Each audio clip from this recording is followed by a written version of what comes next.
All right, ready to dive deep into envy. You sent over this excerpt from the Stanford Encyclopedia of Philosophy.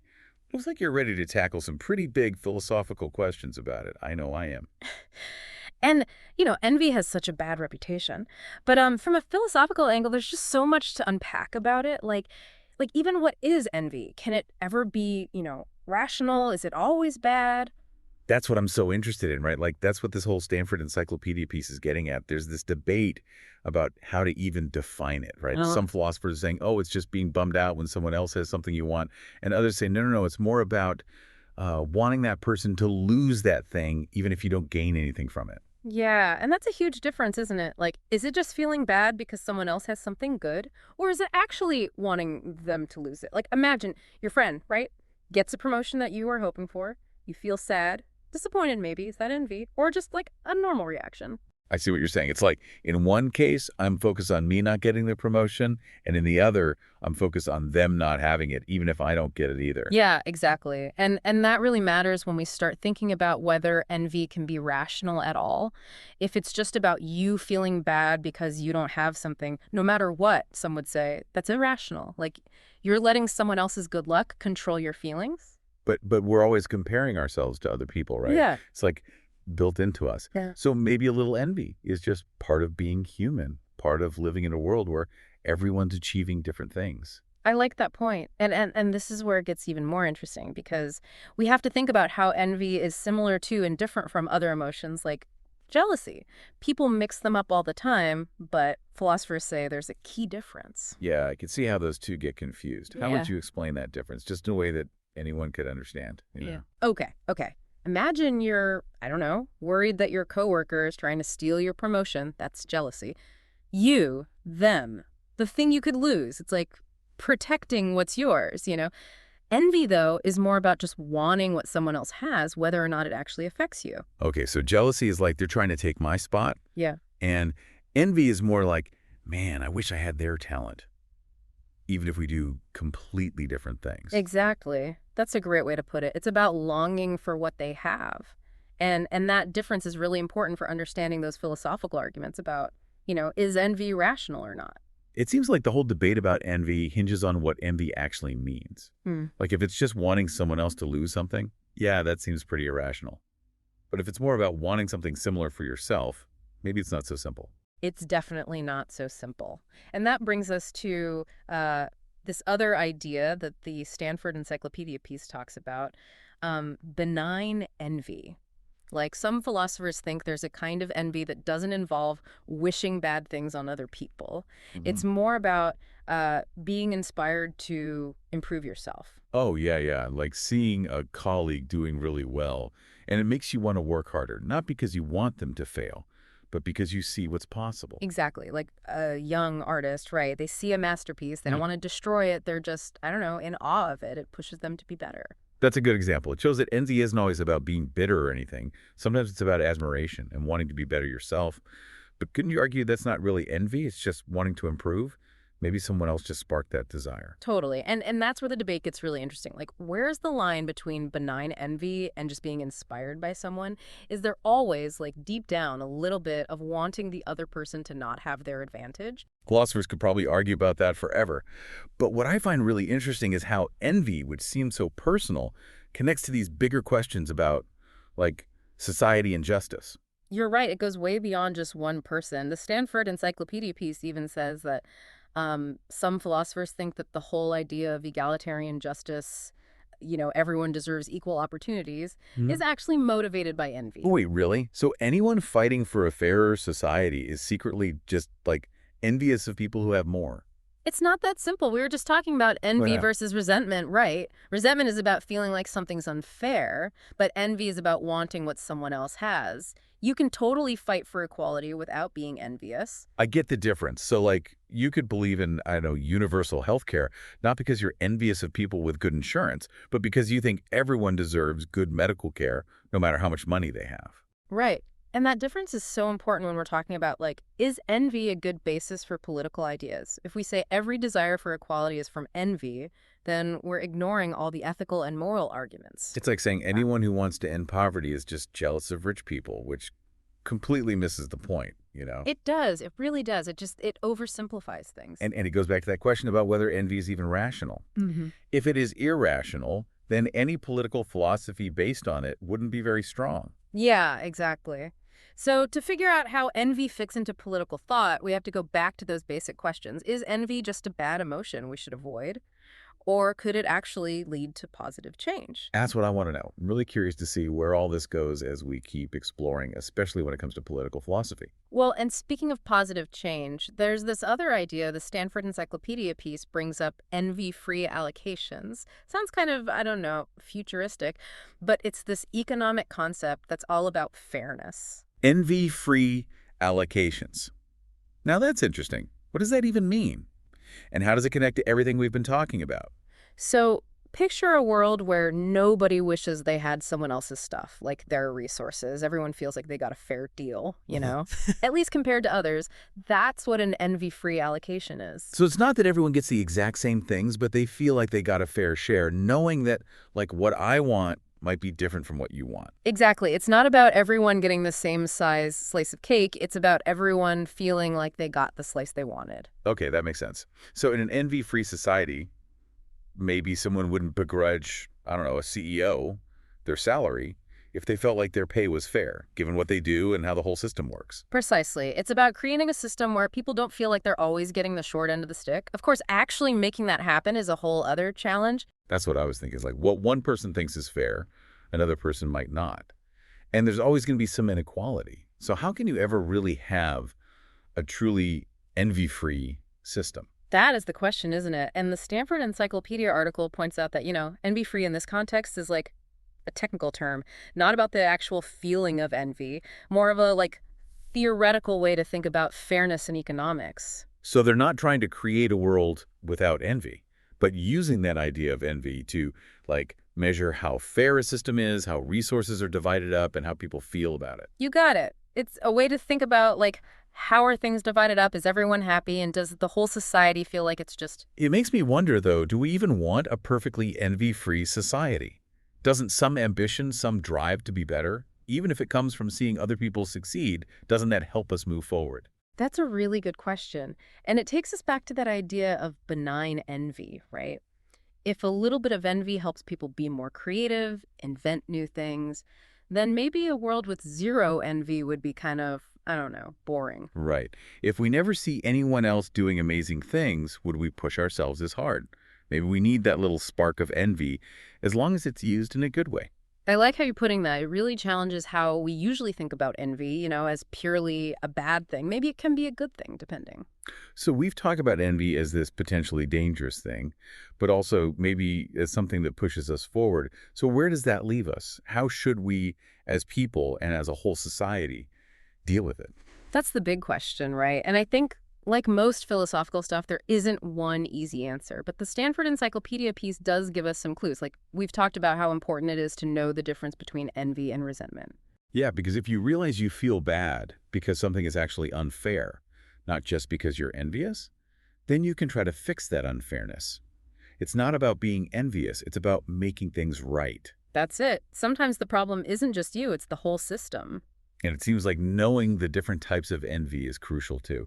If we can tell the difference between, the I want to see them fail envy and the I want to achieve that too envy, then maybe we can use that second kind in a good way. Absolutely. Maybe the key is to create an environment where people feel like they can go after their goals, even if they got those goals from seeing someone else succeed. A culture that says, hey, healthy competition is good. We want everyone to grow and be their best. Which makes me think about personal responsibility too.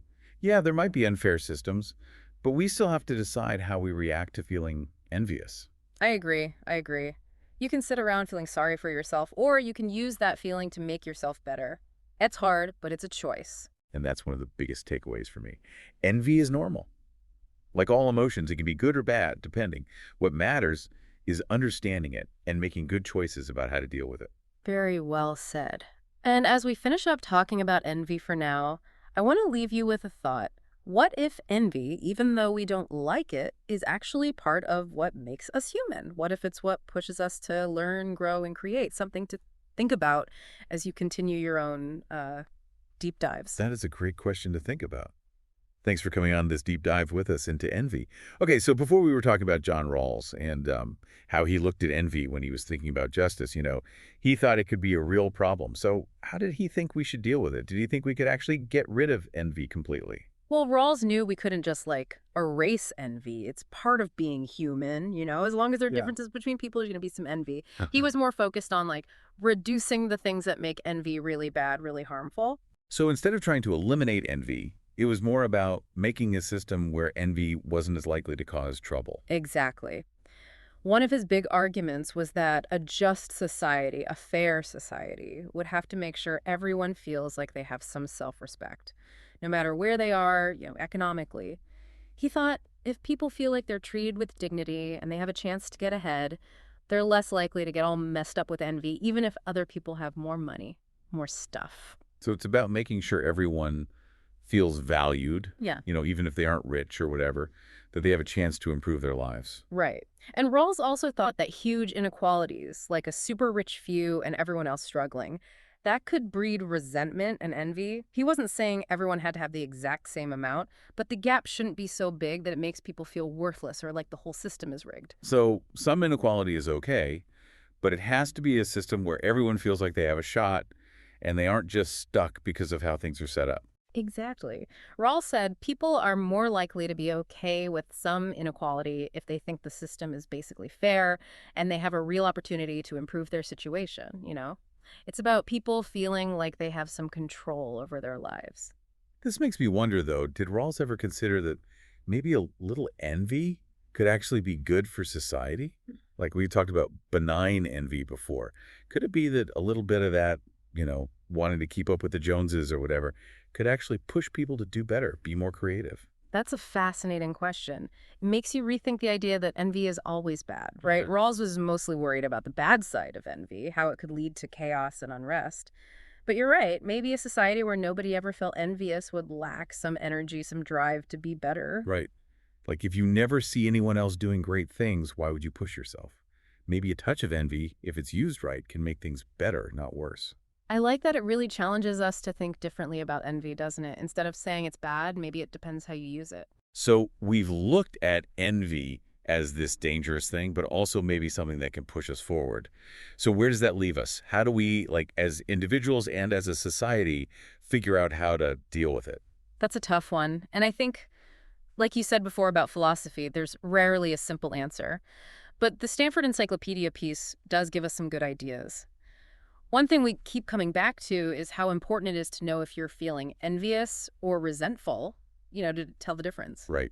If you know that something is actually unfair, that's different from just wanting what someone else has.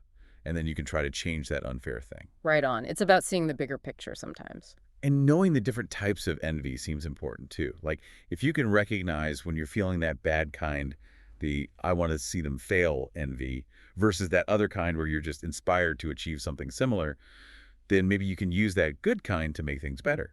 Absolutely. And maybe the best thing we can do is create environments where people feel supported, where they feel like they can go after their goals, even if they got the idea from seeing someone else do it. Like a culture where it's okay to be competitive in a good way, where everyone is encouraged to grow. That makes sense. It also makes me think about like taking responsibility for yourself. Yeah. Sure, some systems are unfair, but you still get to decide how you react when you feel envious. Couldn't agree more. You have the power to choose, to let it eat you up or to turn it into something good. And maybe that's the big takeaway here, the biggest lesson. Envy is human.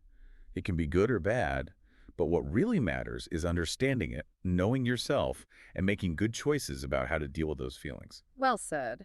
And as we wrap up this part of our deep dive, I want to leave everyone with something to think about. What if envy, even though we often see it as a bad thing, is actually a key part of what makes us human? What if it's a big part of why we learn, grow, and create? That's something to ponder as you continue exploring these big ideas.